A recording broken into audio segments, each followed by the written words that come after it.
Astaghfirullah. Alhamdulillah wassalatu wassalamu ala Rasulillah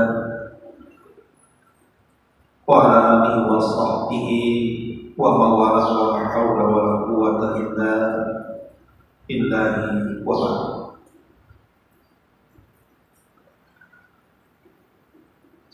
Alhamdulillah, segala puja dan puji hanya milik Allah Subhanahu wa ta'ala.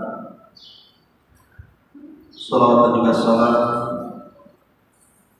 kita hadiahkan kepada Rasul kita Nabi besar Muhammad sallallahu alaihi wa ala alihi wasallam. Ma'asyiral muslimat yang dimuliakan Allah Subhanahu wa ta'ala,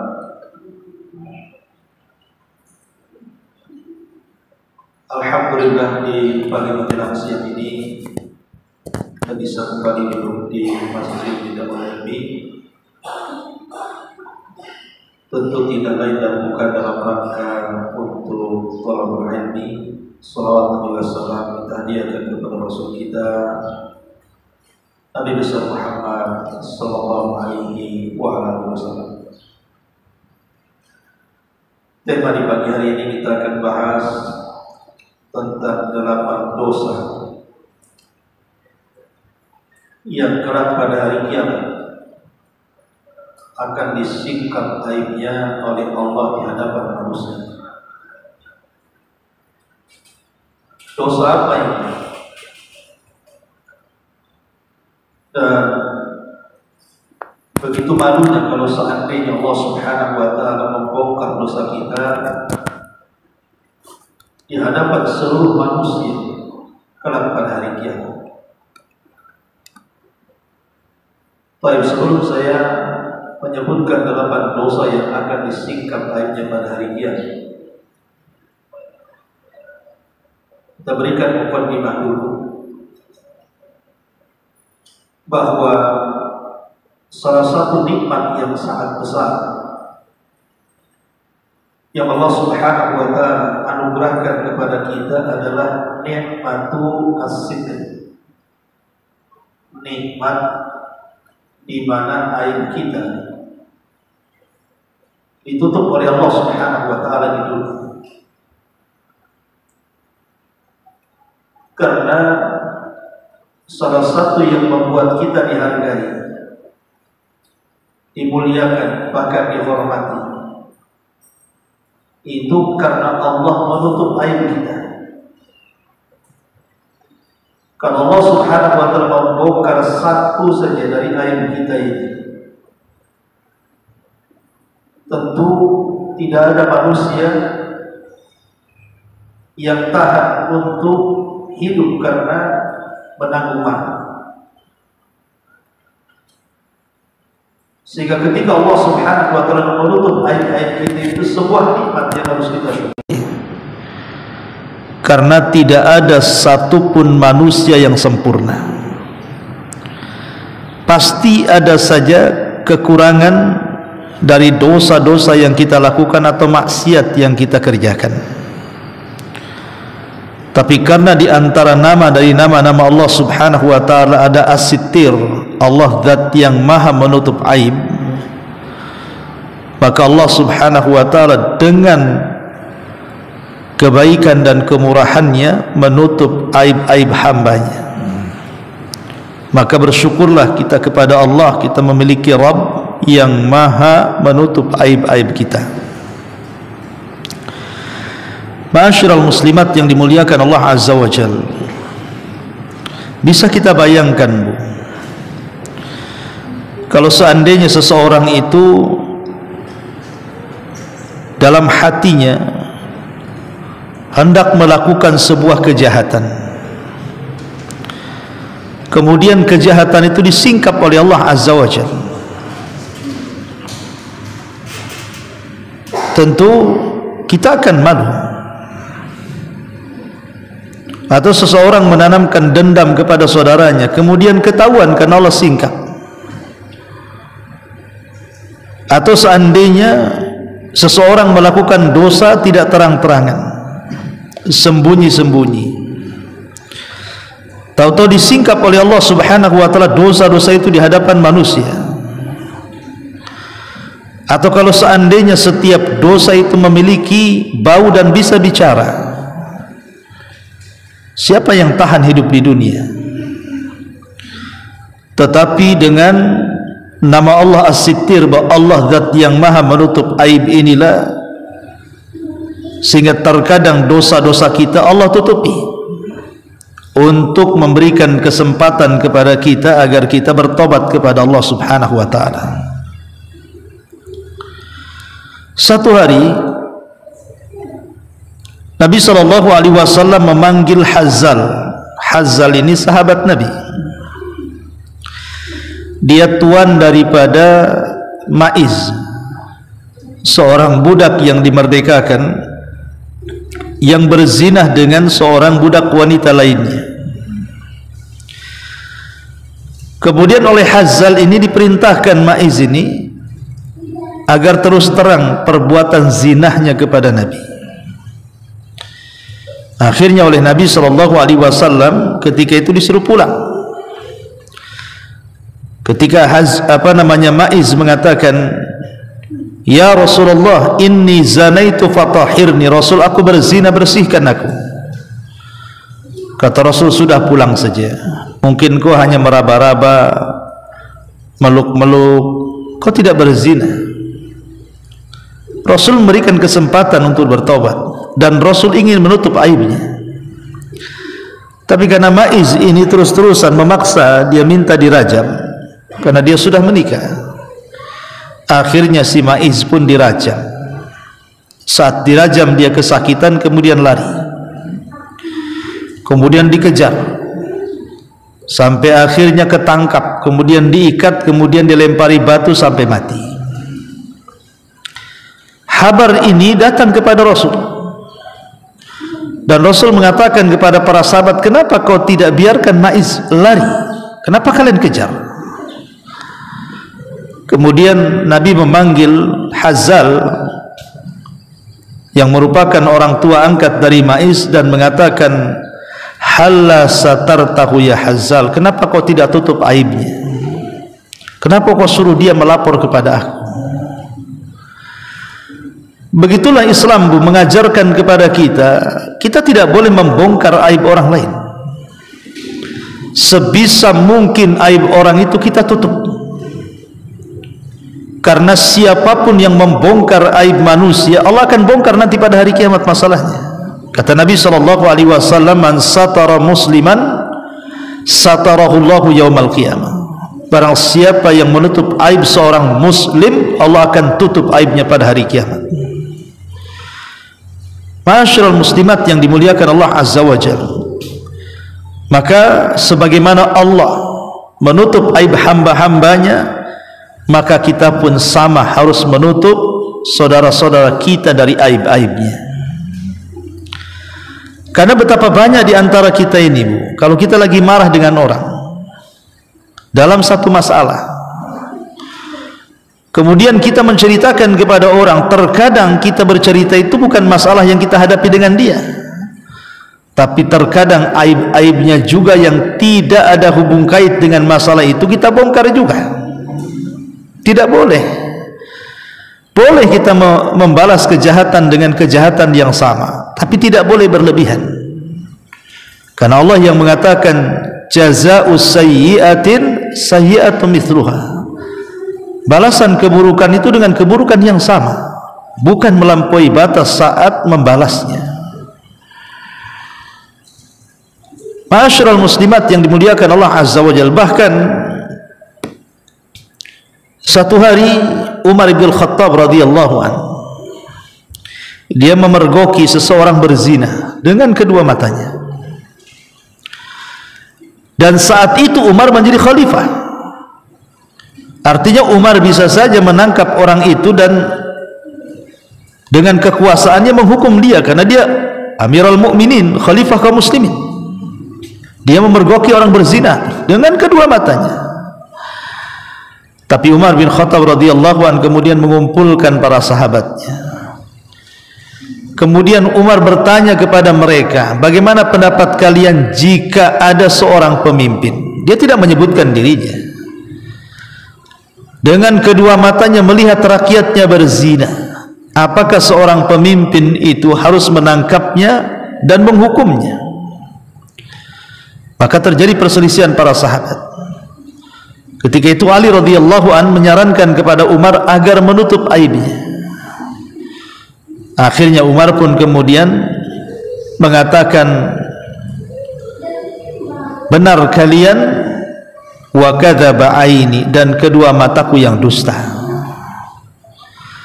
Artinya Umar bin Khattab radhiyallahu anhu padahal dia seorang pemimpin, tapi dia menutup aibnya.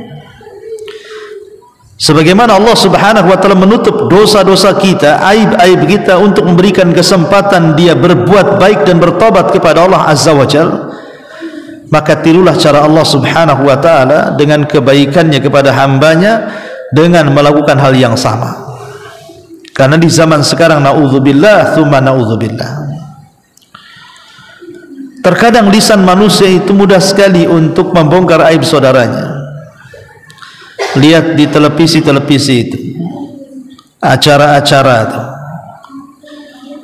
Terkadang acara-acara hiburan di televisi itu tidak lain dan bukan dalam rangka membongkar aib saudaranya. Atau sekarang mungkin di YouTube lah. Orang yang memiliki aib itu dia sudah berusaha untuk menutupinya, tapi orang lain justru membongkarnya. Bahkan dibuat acara khusus pula tuh, sampai akhirnya ketahuan, oh si fulan itu punya selingkuhan, punya anak zina, pernah ini, pernah itu, naudzubillah. Masyaallah muslimat yang dimuliakan Allah Azza wa Jalla, tidak boleh kita ini menyingkap aib orang lain, yang ada justru kita menutupnya. Hatta kalaupun tetangga sendiri. Ibu di satu perumahan, anggap saja rumahnya kopel, kemudian ibu mendengar ada pertengkaran tetangga dengan suaminya, bakbuk gak jelas. Cukuplah ibu yang tahu dengan Allah Azza wa Jalla. Jangan ceritakan kepada suaminya, walaupun itu suami. Cukup ibu yang tahu, itu amanah dengar.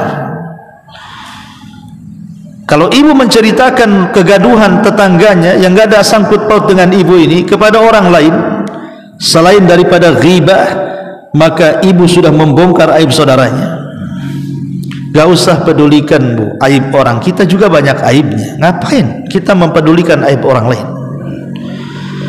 Karena siapa yang kemudian mencari-cari aurat orang lain, aib orang lain, nanti Allah cari-cari aib kita, dan sembunyi di mana saja Allah akan menyingkapnya. Artinya al jaza min jinsil amal kama tadinu tudan. Sebagaimana balasan itu disesuaikan dengan amalannya, bagaimana engkau bermuamalah dengan manusia seperti itu, maka Allah juga sama. Jadi kalau kita membongkar aib orang lain, Allah akan kirim orang untuk membongkar aib kita. Begitulah hukum karma, bu, ada dalam Islam. Ya. Lah di sana bu, kalau seandainya orang itu melakukan dosa, tapi Allah tutup aibnya, karena Allah memberikan kesempatan untuk bertobat, tapi dia juga tidak bertobat di dunia, maka di akhirat aib kita akan dibongkar. Lah inilah pembahasan kita. Ada dosa-dosa yang ketika di dunia boleh jadi Allah tutup aibnya, diberikan kesempatan untuk bertobat tapi tidak bertobat. Ingat, ada hari akhir di mana kita akan disingkap dan jauh lebih malu lagi dibandingkan disingkap di dunia, karena yang menyaksikan manusia ramai. Manusia yang hidup pertama sampai manusia yang terakhir mati menyaksikannya. Bagaimana tidak malu? Masyaallah muslimat yang dimuliakan Allah Azza wa Jalla, dosa-dosa apa itu saja? Saya akan sebutkan 8 dosa. Yang pertama, dosa yang akan disingkap aibnya adalah man tatabba'a aurata muslimin, orang yang mencari-cari aibnya seorang muslim. orang yang mencari-cari aibnya seorang muslim. Nabi SAW bersabda dalam hadis Abdullah bin Abbas radhiyallahu anhuma dari Nabi SAW, man satara aurata akhihil muslim satarahullahu auratahu yaumal qiyamah wa man kashafa aurata akhihil muslim kashafallahu auratahu hatta yafdhahahu biha fi baitihi. Barang siapa yang menutup auratnya, aibnya saudaranya muslim, maka Allah akan tutup aibnya kelak pada hari kiamat. Tapi barang siapa yang menyingkap aib saudaranya, seorang muslim, maka Allah akan singkap aibnya walaupun dia bersembunyi dalam rumahnya. Subhanallah. Ini yang pertama. Jangan coba-coba tatabbu, mencari-cari, mengorek-korek, mencari informasi soal keburukan saudaranya. Karena sering terjadi di masyarakat ini, Bu, namanya tajassus. Tajassus itu mencari-cari keburukan orang lain. Sangat dilarang, Bu. Yang ada justru kita harus menutup aibnya. Nabi Isa alaihi salam memergoki orang yang mencuri, dikejar sama Isa, kemudian ketangkap orang yang mencuri ini. Kemudian ketika ditangkap, Isa bertanya kepada orang ini, kau mencuri ya? Dia mengatakan, wallahi tidak mencuri, karena dia sudah bersumpah. Akhirnya apa kata Isa? Shadaqta wa kadzaba aini, kau benar, mataku yang tersilap, katanya. Padahal jelas-jelas melihat. Isa malah mengatakan, kau benar, mataku yang kesilap, katanya. Mataku yang dusta.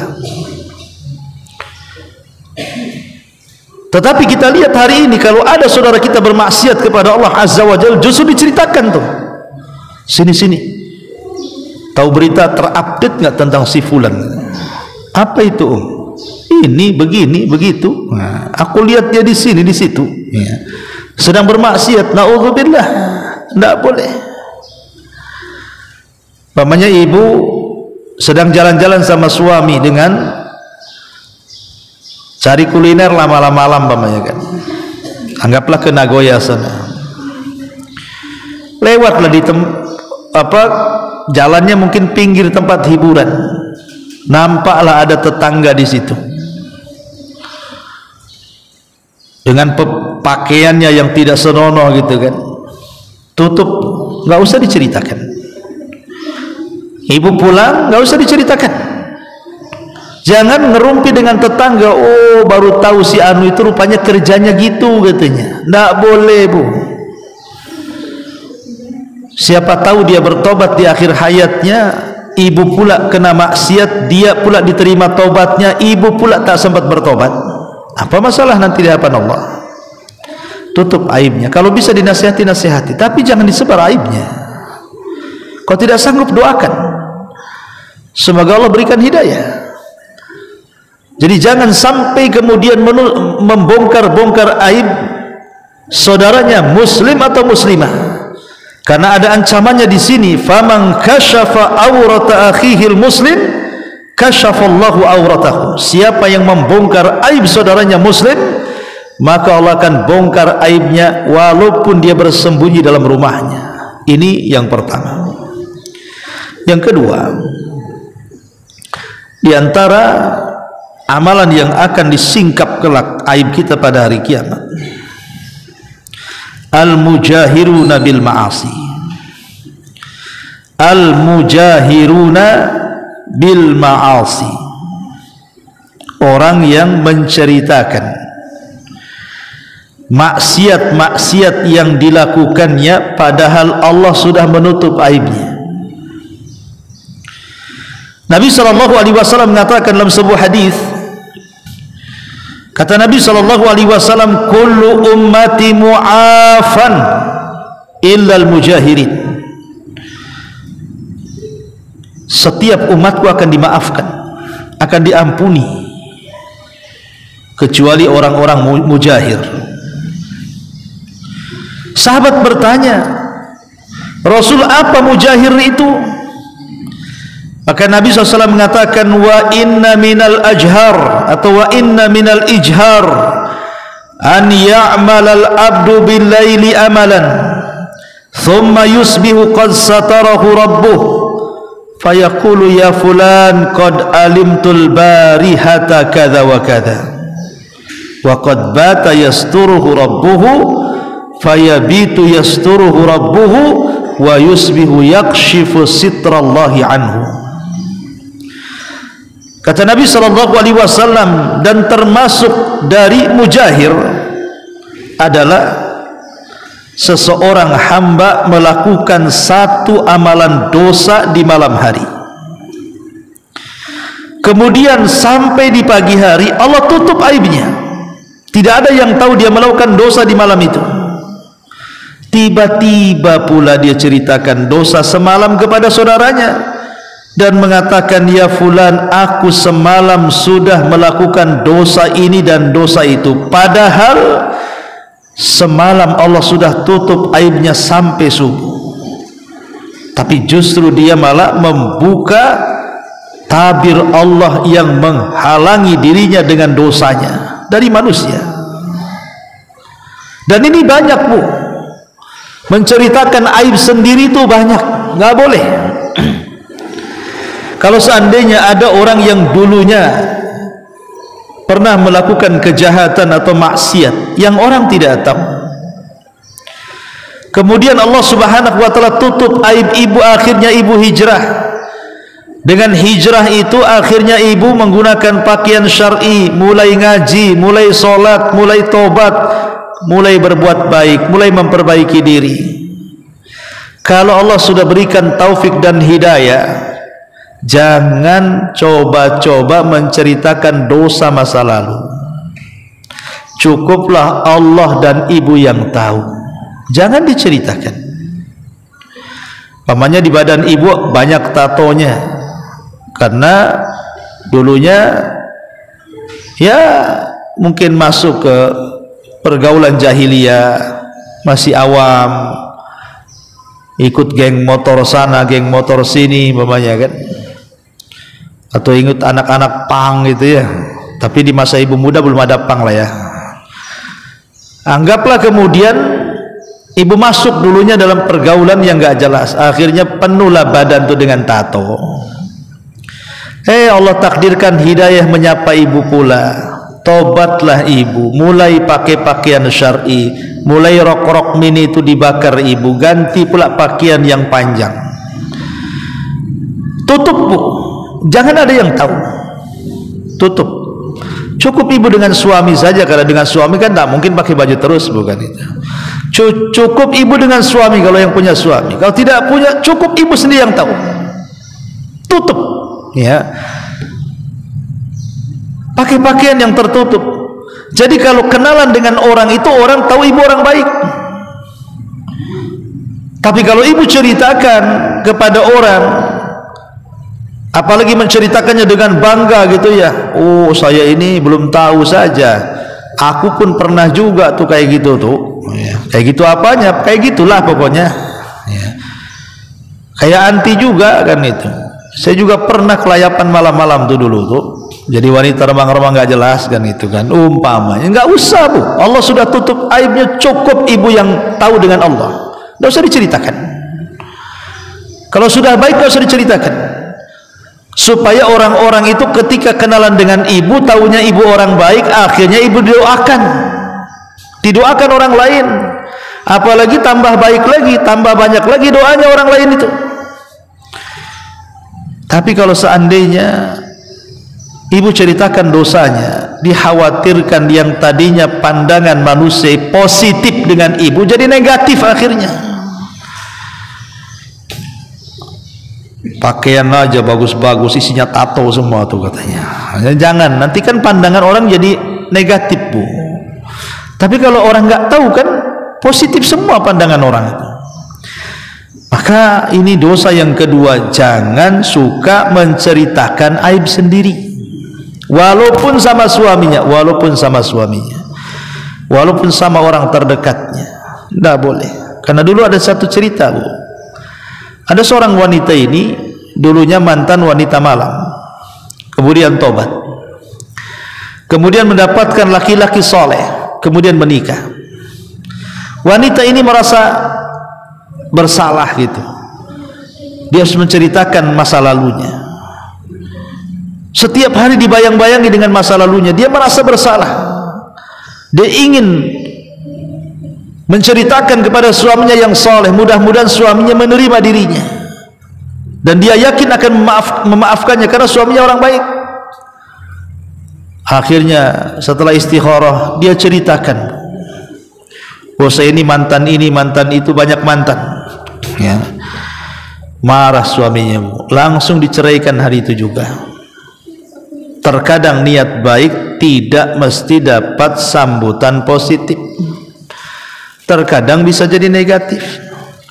Kenapa Islam itu melarang tidak boleh menceritakan aib? Inilah jadinya, niatnya baik, akhirnya endingnya tak baik jadinya.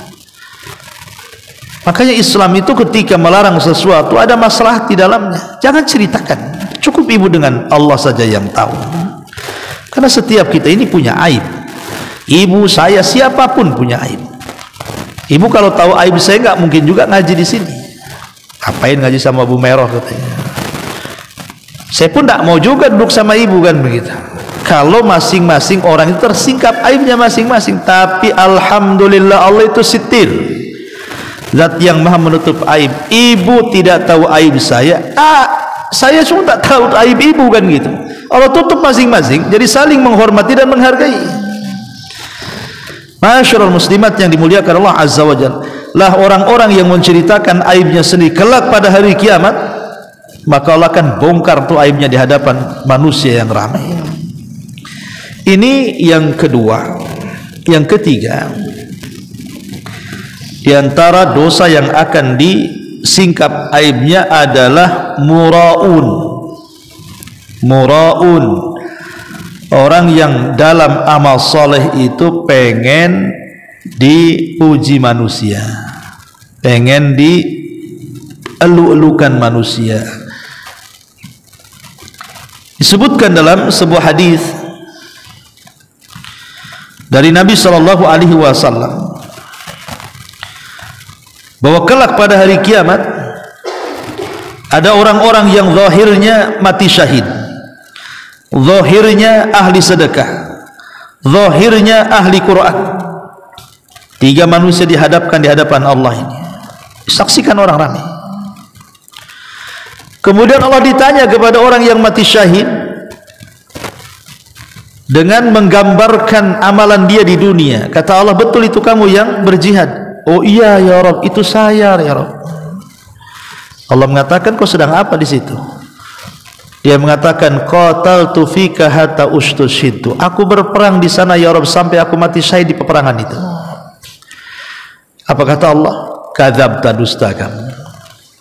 Engkau berperang di situ kan supaya manusia menganggap engkau ini pahlawan, dan semua orang tahu. Ya. Maka Allah Subhanahu wa taala mengatakan kepada para malaikat, seret orang ini, masukkan ke neraka. Yang satu mengatakan orang ahli sedekah dipanggil, digambarkan bagaimana saat dia bersedekah di dunia. Allah katakan, betul itu kamu? Oh iya itu saya ya Rabb. Itu yang nyumbang masjid saya, yang nyumbang panti asuhan saya, yang menyumbang panti asuhan anak yatim saya, yang ini itu semua disebutkan sama dia. Kata Allah, ngapain di situ? Oh, tasaddaqtu fik, aku bersedekah untukmu ya Rabb. Allah mengatakan, kadzabta, dusta engkau. Engkau ini bersedekah supaya orang mengatakan engkau ini dermawan, bukan ikhlas. Maka Allah katakan kepada para malaikat, seret orang ini, masukkan ke neraka. Kemudian yang satu pakar Quran, kemudian digambarkan amalan-amalan dia di dunia, dan Allah katakan, betul itu kamu? Kata dia, oh iya betul saya itu yang sedang ngasih pengajian itu saya, yang lagi ngajari Quran itu saya, itu yang lagi pentas qori itu saya. Kata Allah, ngapain kau di situ? Dia mengatakan, qara'tu fikal Quran, aku baca Quran untukmu loh ya Rabb. Maka Allah mengatakan kadzabta, dusta. Engkau membaca Quran itu supaya manusia mengatakan kau qari. Maka kemudian Allah mengatakan kepada para malaikat, seret orang ini masukkan ke dalam jahannam. Lihat, orang-orang yang muraun, orang-orang yang ketika di dunia amalannya ingin dilihat manusia, Allah akan bongkar. Walaupun di dunia tidak ada yang tahu, seolah-olah ibu ikhlas, karena kan namanya riya itu kan penyakit hati itu. Hanya ibu saja yang tahu amalan ibu itu apakah lillah atau bukan karena Allah kan. Tapi nanti pada hari kiamat akan ketahuan semuanya dan akan dibongkar bahwa amalan itu bukan untuk Allah, tapi untuk manusia. Maka hati-hati, ikhlaskan dalam beramal saleh. Ini yang ketiga. Kemudian yang keempat, al-mutakabbirun, orang-orang sombong. Nabi SAW bersabda dalam hadis Abdullah ibn Umar, dia mengatakan, aku mendengar Nabi SAW bersabda dan dia berada di atas mimbar. Kemudian dia mengatakan, ya'khudul jabbar samawati wal aradihi biyadi.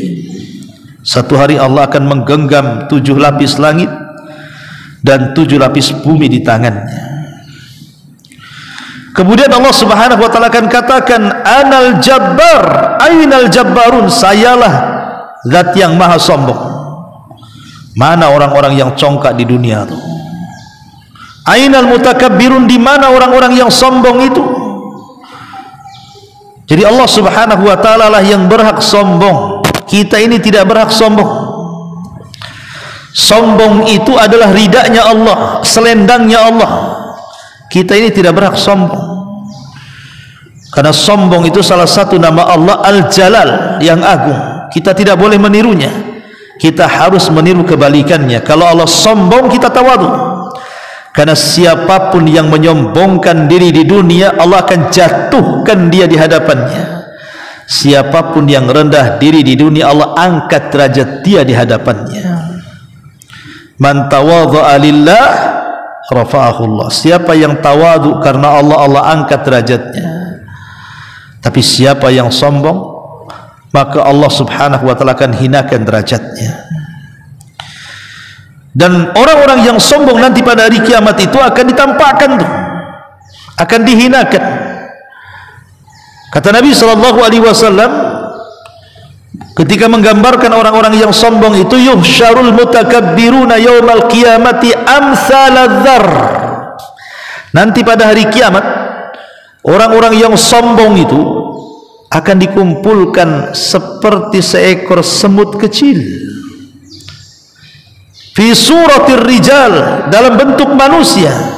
Yaghsyahumudzul, di mana diliputi kehinaan kepada mereka, min kulli makan, dari semua tempat. Fayusaquna ila sijni fi jahannam, mereka pun digiring ke penjara dalam jahannam. Yusamma bulas, penjara itu namanya bulas. Ta'luhum nar, di mana atasnya penuh dengan api. Yusqauna min usarati ahli nar, dan minumannya adalah nanah dan darah penduduk neraka. Naudzubillah. Lihat bagaimana orang-orang yang sombong di dunia merasa besar, Allah kecilkan nanti pada hari kiamat itu seperti seekor semut dalam bentuk badan manusia, terseok-seok karena takut diinjak orang-orang besar. Naudzubillah. Sekarang lihat namanya sombong itu, naudzubillah ya. Kita saksikan di media-media itu orang-orang yang sombong itu. Sombong dengan kekayaan. Tahu nggak aku rumahnya banyak loh. Rumahku ada 10, satu di sini, satu di situ, satu di sini, satu di sini, disebutkan tuh. Siapa kamu ini katanya? Sombong. Ya, karena ada orang-orang sombong membanggakan kekayaannya, membanggakan pangkatnya, jabatannya, kepemimpinannya, nenek moyangnya, turunannya lah, bahkan nasabnya pula sombong dia dengan nasabnya. Tahu nggak, dalam badanku ini mengalir darah Rasul. Emang kamu apa? Oh mantap, sombongnya, tingkat tinggi sombongnya tuh.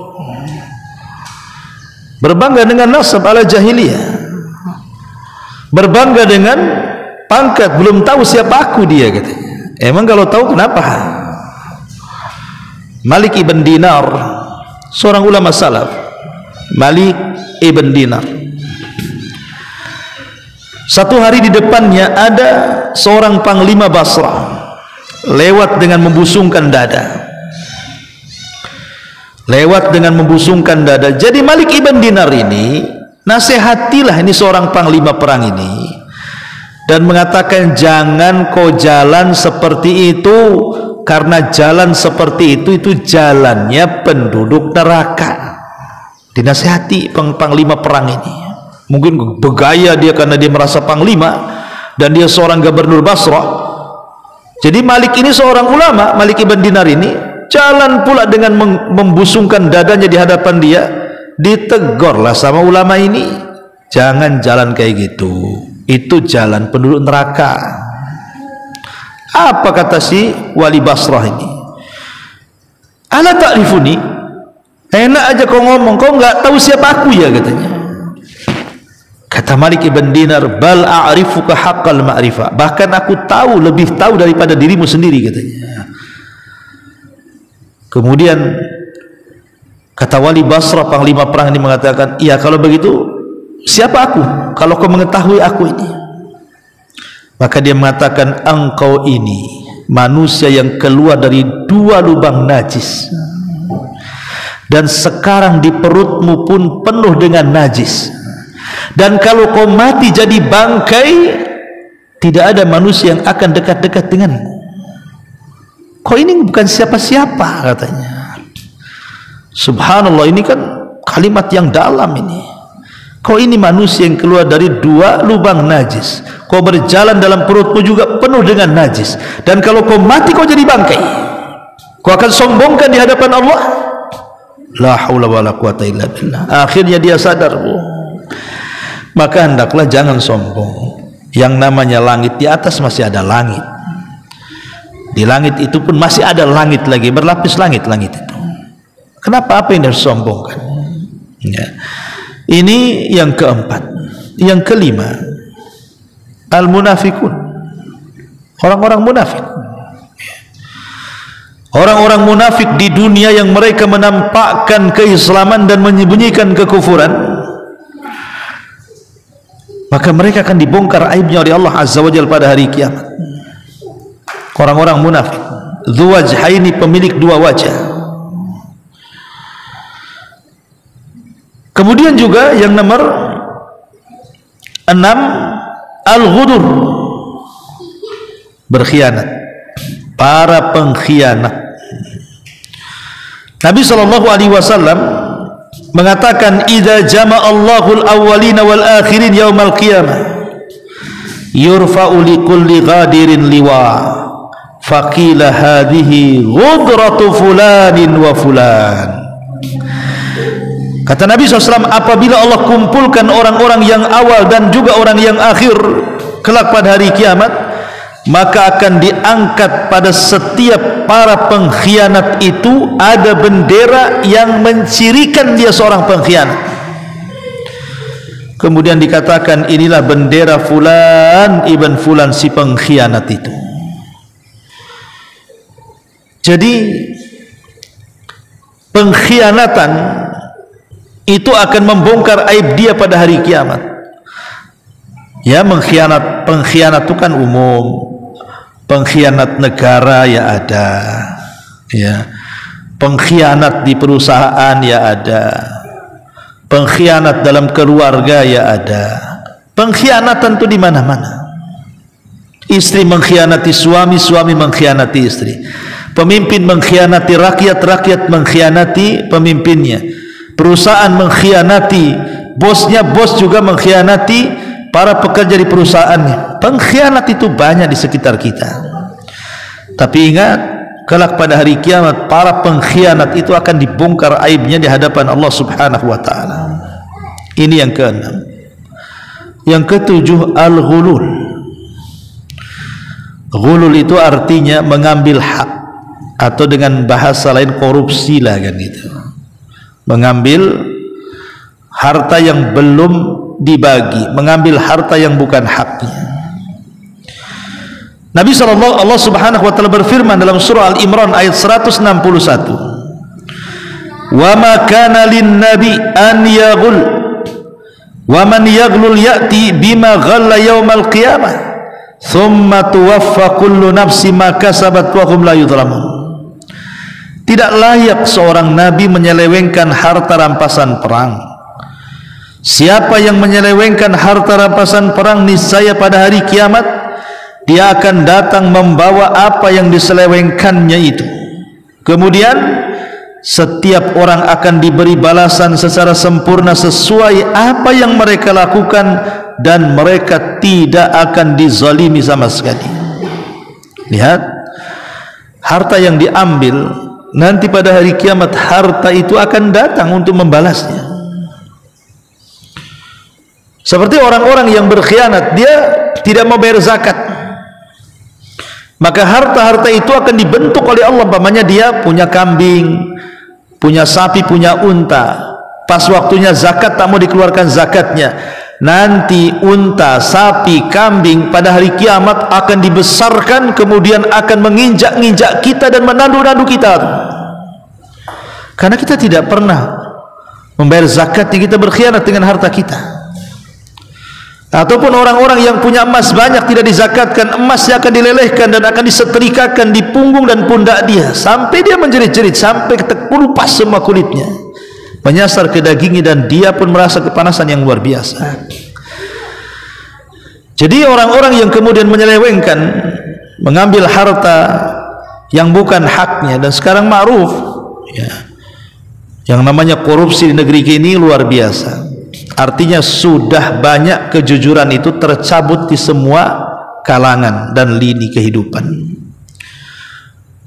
Dan sekarang memang kejujuran itu luar biasa kan, Bu? Kenapa coba di negeri kita itu sampai ada badan-badan pengoreksi keuangan itu? Ada BPK, ada KPK, ada audit keuangan lain-lain, macam-macam lah itu badan-badan itu. Menunjukkan ketika dibentuk badan-badan seperti itu, artinya krisis kejujuran sudah nggak ada tuh. Kejujuran udah hilang, krisis sekarang ini. Makanya dibentuk badan-badan seperti itu tuh. Buat apa dibentuk badan itu kalau memang orangnya jujur-jujur? Berarti ya tadi, karena sudah mulai ghulul, ya, mengambil hak yang bukan haknya. Ini pada hari kiamat nanti akan dibongkar aibnya di hadapan Allah Subhanahu wa taala. Kemudian yang terakhir, man angkara waladahu, man angkara waladahu, siapa yang mengingkari keturunannya, orang yang mengingkari keturunannya. Nabi SAW mengatakan, manin tafa min waladihi liyafdahahu fid dunya fadhahahu Allah yaumal qiyamah ala ru'usil ashhad qisasun biqisasin, kata Rasul. Kata Nabi SAW, barang siapa yang menafikan dari anaknya untuk mempermalukan dia di dunia, maka Allah akan bongkar aibnya pada hari kiamat di depan manusia banyak sebagai qisas, balas qisas. Di dunia tidak mengakui keturunannya, maka di akhirat akan dibongkar. Maka jangan sampai kemudian kita mengingkari. Kalau itu anak kita, kita katakan anak kita. Itu orang tua kita, kita katakan itu orang tua kita. Kadang zaman dulu kan ada kisah-kisah kan, Bu, mungkin anaknya ngerantau ke Batam, toto sukses jadi orang kaya, orang tuanya masih di desa, masih miskin. Kemudian dicari orang tuanya sampai ke Batam, kata anak, itu bukan orang tua saya, katanya. Malu. Zaman dulu kan gitu ya. Zaman sekarang nggak tahu ya, nggak, lebih parah lagi. Atau tidak mengakui anaknya. Ibunya cantik putih, kalau yang keluar hitam anaknya itu. Udah hitam cacat pula, tak diakui anaknya, itu bukan anak saya, masa saya kayak gini, anak saya kayak gitu, katanya. boleh, ya, karena ini bagaimanapun yang namanya anak itu hadiah terbaik dari Allah. Terkadang anak yang cacat bagi orang tuanya itu membawa pahala dia sepanjang masanya, karena dia harus sabar merawat anaknya. Nanti pada hari kiamat anaknya akan sehat, anaknya akan cantik, anaknya akan tampan. Di dunia saja memang seperti itu. Terkadang Allah pilihkan kehidupan dia seperti itu untuk kebaikan dia. Berapalah lama orang tinggal di dunia itu merawat anak yang seperti itu, dengan kehidupan akhirat yang panjang dan abadi dan selama-lamanya. Boleh jadi itu sebuah hikmah dari Allah, supaya Allah angkat derajatnya, diberikan keturunan terkadang cacat ataupun tidak sesuai dengan selera orang tuanya.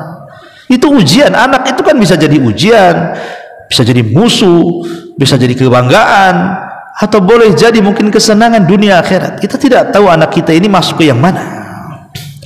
Tapi yang jelas bahwa bersyukurlah kepada Allah kalau masih diberikan keturunan. Boleh jadi dengan sebab itulah tangga menuju surga Allah Subhanahu wa taala. Wallahu a'lam bishawab. Ini yang bisa saya sampaikan sebelum saya tutup.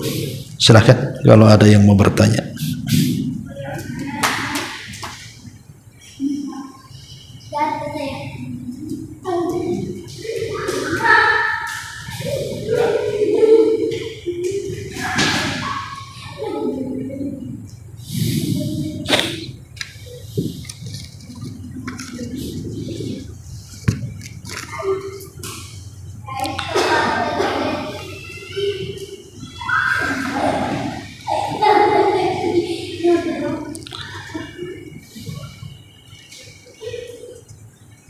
Seorang ayah meninggal dunia dan meninggalkan harta waris, tapi harta waris tersebut tidak dibagikan hingga sekarang, sampai ibu istri dari yang meninggalkan harta waris sudah meninggal, dan bahkan anak dari beliau sebagai ahli waris telah meninggal juga. Bagaimana hukum harta warisan tersebut?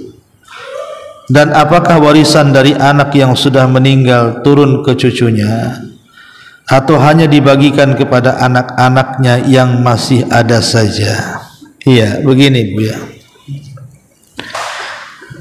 Harusnya saat ayah meninggal dunia, disitulah harusnya sudah dibagi-bagikan harta warisnya. Karena ada yang berhak di situ, pertama ibunya, istrinya, gitu kan, dan juga anak-anaknya. Harusnya seperti itu.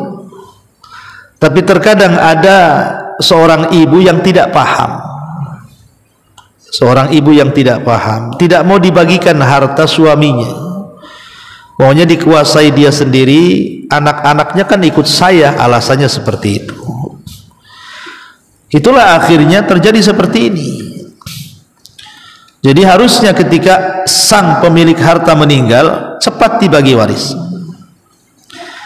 Tapi kalau kasusnya sampai ibunya menguasai, kemudian ibunya juga meninggal dunia, kemudian ahli waris dari anak-anaknya pun ada juga yang meninggal dunia. Nah sekarang bagaimana cara pembagiannya? Ya tetap Bu, pembagiannya pertama dikembalikan kepada harta awal. Pembagiannya dikembalikan ke harta awal dulu ya Bu ya. Pemanya hartanya berapa saat bapak meninggal, karena ahli warisnya masih hidup semua, kecuali kalau ahli warisnya meninggal duluan, jangan dihitung. Pemanya anaknya meninggal sebelum bapaknya, nggak dihitung, walaupun anak ini punya anak lagi, cucunya nggak dapat karena ahli warisnya meninggal duluan. Tapi kalau ahli warisnya masih hidup, hitung dari awal lagi. Nih kalau si ayah punya harta 1 miliar, bagi, oh ibu dapat sekian persen, kemudian anak-anaknya dapat sekian berdasarkan faraid gitu ya. Nah, nanti kan sudah ketahuan tuh dapatnya berapa. Setelah itu kemudian sisihkan harta yang dapat itu kepada orang yang meninggal tadi, supaya dinikmati oleh anak-anaknya. Jadi tidak bisa kemudian dibagikan kepada orang yang hidup saja hari ini, tidak, karena yang mati pun kalau dia meninggal setelah ahli waris meninggal dia dapat hak, artinya anak-anaknya dapat hak. Bagi seperti itu. Wallahu a'lam. Karena begini Bu, kadang-kadang ada sebagian orang zalim, umpamanya pembagian waris, tahu-tahu mungkin satu di antara sekian saudara tak mau dibagi. Ini rumah peninggalan orang tua, kalau kita bagi nanti kita tak bisa balik, tak ada rumah. Tak begitu caranya. Manusia itu kebutuhannya beda-beda. Yang satu tak punya anak, mungkin kebutuhannya ya segitu-segitu saja. Yang satu punya anak, kebutuhannya beda lagi. Yang satu anaknya sudah sekolah, kebutuhan lagi. Belum ada sakit mendadak, perlu biaya lagi. Zalim akhirnya yang menahan harta waris itu. Cepat dibagi harta waris itu. Kemudian bismillah, assalamualaikum, waalaikumsalam warahmatullahi wabarakatuh. Ada seorang suami bekerja di PT dengan penghasilan UMR. Setiap bulannya hanya memberi uang ke istrinya setengah dari gajinya, yang hanya cukup untuk bayar hutang suaminya dan juga listrik air. Sedangkan untuk bayar makan anak sekolah, jajan anak sekolah, sang istri harus mencari sendiri. Kalau istrinya mengeluh ke suami, minta uang belanja, suami selalu marah dan sering bilang kalau si istri nggak bersyukur dan malah disuruh cari suami yang kaya. Ya udah Bu, cari suami yang kaya. Tapi tak ada pula yang kaya tuh. Ya. Nanti kaya suaminya yang lama. Bukan kaya harta. Ya, ini sebenarnya salah suami, nggak boleh kayak gini. Dia gaji UMR itu kan pemerintah loh, kalau sudah menetapkan UMR itu kan sesuai dengan kebutuhan. Pemerintah paham gaji sekian itu sebenarnya cukup sebenarnya. Yang menjadi tidak cukup itu kadang-kadang kebutuhan yang berlebihan. Karena pengen ini, pengen itu, pengen itu, akhirnya kredit ini, kredit itu, utang sana, utang itu yang jadi masalah. Kalau hidup qanaah ya, apa adanya, insya Allah cukup lah uang UMR, kan hampir 4 jutaan juga tuh kan, sebulan cukup lah tuh. Tapi suami juga tidak bisa membatasi separuh untuk dia, separuh untuk istrinya, tidak bisa juga, karena hajat keluarga itu tidak bisa dipatok dengan angka. Pamannya per bulan 2 juta tidak bisa, karena namanya kebutuhan itu naik turun, kadang sakit lebih, kadang sehat kurang, kadang kebutuhan anak lebih, kadang kebutuhan anak kurang. Tidak bisa main patok-patok kayak gitu. Dan salah kalau seandainya si suami memerintahkan istrinya untuk bekerja. Kalau suami mengatakan kau tidak bersyukur, ya justru kita katakan kau tak sabar. Menyuruh aku bersyukur, kau tak sabar. Jadi salah suami yang seperti ini, dia salah paham. Kewajiban seorang istri ya, kewajiban seorang suami itu ada nafkah wajib. Nafkah wajib itu ada 5. Kalau tidak dilakukan berdosa tuh si suami itu. 5 nih. Pertama, ngasih tempat tinggal. Walaupun ngontrak jadilah, yang penting ada yang ditinggali di situ. Tapi layak. Jangan pula digubuk-gubuk, derita kan itu. Ya betul-betul yang layak dihuni walaupun kontrak. Yang kedua, makan, minum. Itu kewajiban dia. Ngasih makan, ngasih minum. Istri tidak perlu kemana-mana. Udah ada yang ngasih makan dan ngasih minum. Itulah tugas suaminya. Kemudian yang ketiga, pakaian. Pakaian itu tugas suami. Pakaian itu tugas suami. Kemudian yang keempat, kesehatan. Kalau istri sakit, obati. Anak sakit, obati. Ya. Kemudian yang kelima, pendidikan. Sekolah, suami yang biayai. Istri tidak perlu. Itu 5 kewajiban tuh, tidak bisa tidak tuh. Kalau 5 ini tidak dilakukan oleh seorang suami, berdosa dia. Ya. Jadi sekali lagi saya ulangi, yang pertama tempat tinggal, yang kedua makan dan minuman, yang ketiga pakaian, yang keempat obat-obatan, dan yang kelima tanggung jawab pendidikan. Anak disekolahkan sana sini itu kewajiban laki-laki, bukan kewajiban perempuan. Kalau tidak lakukan zalim tuh. Apalagi nyuruh istri-istrinya kerja, kemana kerja? Istri itu bukan diciptakan untuk bekerja. Nanti istri sudah kerja, lebih besar pula gajinya, ngelonjak dia baru tahu. Dan banyak tuh yang kayak gitu tuh. Istrinya lebih besar gajinya. Akhirnya apa? Nantang deh istrinya, kan lebih gede gajinya. Walaupun diceraikan, terserahlah bang, aku udah bisa hidup sendiri gitu. Nah ini kan dia tidak tahu hikmahnya. Makanya ya harus sama-sama bersyukurlah suami istri ini ya. Wallahu a'lam. Ya cukup. Subhanaka bihamdika asyhadu an la ilaha illa anta astaghfiruka wa atubu ilaik. Allahu ta'ala alam. Assalamualaikum warahmatullahi wabarakatuh.